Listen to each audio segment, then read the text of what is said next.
What's up, athletes? Welcome back. We are the product of the 5 people that we spend the most time with.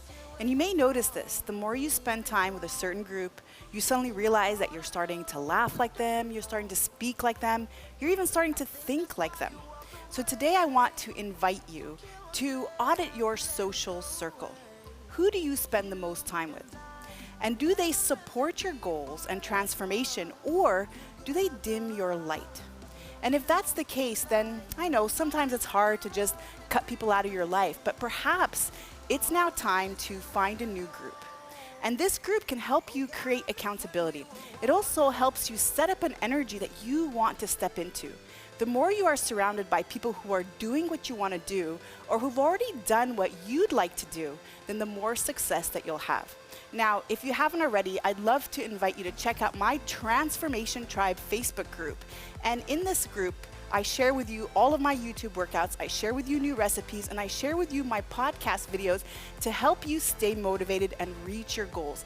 Again, it's not just the people that we spend time with, it's the books that we read, it is the information that we get, it's the podcasts that we listen to that really starts to transform the way that we think. Now, athletes, if you are new here, go ahead and subscribe so that you can keep training alongside with me. And then remember also to share with your friends so that you have an accountability partner, and then change that social circle. All right, athletes, now let's get started. Today we're doing a 6-minute full body workout, and all you'll need to follow along is just a medium weight pair of dumbbells and your mat. We're working for 45 seconds. We are resting for 15 seconds through 6 different movements. I'll show you your first one because this is a wild card workout. Then going forward, you're going to know what's coming up in this box above. All right, athletes, let's get started. Our first movement today is a 3-way lunge. So I'm gonna go ahead and show it to you without any weights in case you'd like to modify, and then I'll show you how to use the weight. All right, so our 3-way lunge looks like this. Keep that left leg stable. You're gonna take a forward lunge, keeping a 90-degree angle forward and back leg. You're gonna come back, take a back lunge, same thing, 90-degree angle. And then from here, you're gonna cross over into a curtsy. So forward, come back, back, and then cross over midline into your curtsy, all right? Now, to add the weight, you're gonna go ahead and just grab one pair and then just keep it on the shoulder. So I'm gonna start here with the right side. My left leg will be my base. I'm gonna take a forward lunge. I'm gonna come back, take my back lunge, and then from here, cross over, keeping my balance. Now this is gonna be challenging for the balance, so I would recommend find a spot on the floor, keep your gaze there, and it'll help you stabilize. All right, athletes, let's rock and roll. And here it is in 3, 2, 1, and go. All right, so just take your time through this. Push off that forward leg, go for the back lunge, and then cross over, and then come back. You're welcome to stop here if you need to, and then again, stop here again before you take your forward lunge, or you can go ahead and just give it a try with one movement and challenge your balance a little bit more. Just really feel that weight shift. So over here, my weight is in my forward leg. As I come back, I shift my weight into the back leg, drive the right leg back and over. All right, maybe we do just one more, and then over and break. Oh, that curtsy, whew, it gets some areas in the bum that we are so unaware of. One of my favorites. All right, now stabilizing with the right side. Same thing here. 3, 2, 1, and go.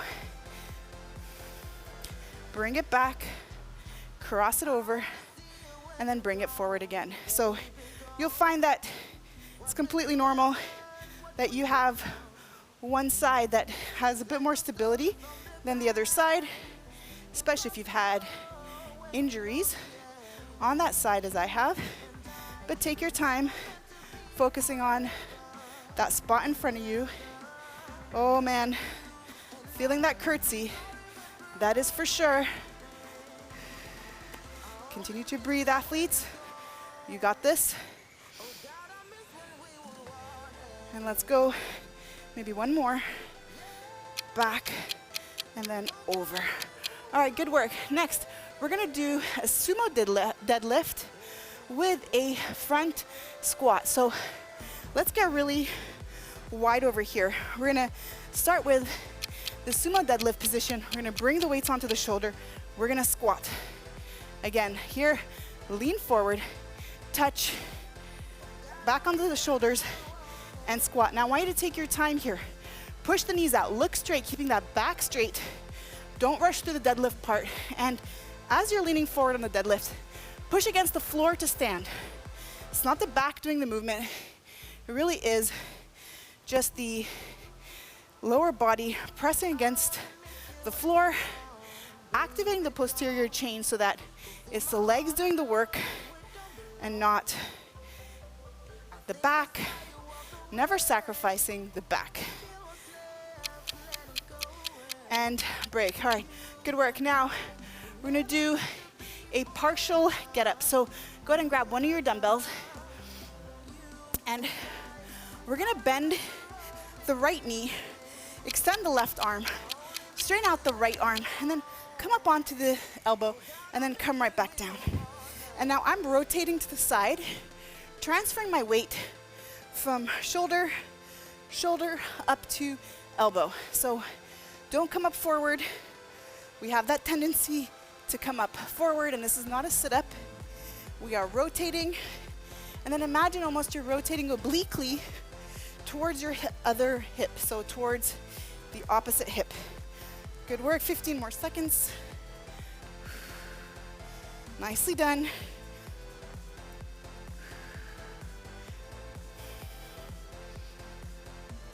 Three, 2, 1, and switch. All right, lower that weight, and come on over to the other side. I'm gonna go ahead and switch positions just so that you have a better view. All right, in 3, 2, 1, and go. So this knee stays bent on the same side that you're holding your weights. And remember, again, we're driving from shoulder to elbow. And try and keep that arm straight. If ever you notice your elbow is starting to bend, you want to just check that the weight is right for you. Doesn't feel too heavy. Feels like you're still able to challenge yourself, yet keep proper form. And that's the key. I get asked often, is this the right weight for me? And so that's so challenging to answer when you don't track your weight. And so instead, you always want to challenge yourself, but also never sacrifice form or body. And break. All right, final movement today is a spinal wave. So let's go ahead and get into a plank position. And from here, I want you to imagine you're tucking in one vertebra at a time to lift up into a down dog position. And then again, lifting up one vertebra at a time into a plank. So inhale and push yourself up. And then exhale and come back. And now, this is really a deep core movement and mobility of the spine once we slow it down and really focus on one vertebra at a time. Otherwise, it just becomes more of a lat movement. And so, in order to engage the core and mobility, then we want to just slow it down and really drive the pressure into the space between the thumb and the index finger. And 3, 2, 1, break. All right, good work. How was that? Please comment below. Let me know how this went for you. And if you've got some time today, go ahead and repeat once more, or check out the other video I have linked for you at the end of this one to complete today's training. Now remember, athletes, to like and to subscribe if you're new here. And now let's go refuel, rehydrate, and meet up in the next one. You got this.